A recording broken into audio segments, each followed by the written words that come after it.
Hello বন্ধুরা, তোমাদের সামনে আজকে আমি নিয়ে চলে এসেছি ধনেপাতার বড়া। তাই একটা পাত্রের মধ্যে খানিকটা ধনেপাতা কুচি, লঙ্কা কুচি, বেসন, ওপর থেকে দিয়ে দিলাম হচ্ছে সুজি। এরপর এতে দিয়ে দিলাম সামান্য পরিমাণ নুন এবং দিয়ে দিলাম হচ্ছে হলুদ গুঁড়ো।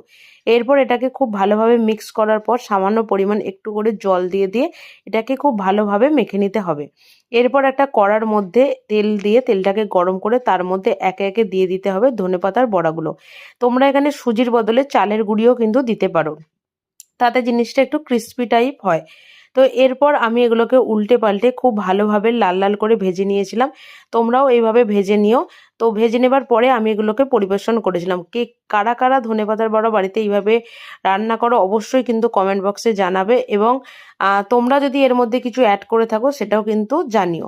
তো কেমন লাগলো ভিডিওটা অবশ্যই জানাবে। ভিডিওটা ভালো লাগলে অবশ্যই লাইক করবে, শেয়ার করবে এবং চ্যানেলটি সাবস্ক্রাইব করে যাবে। টাটা।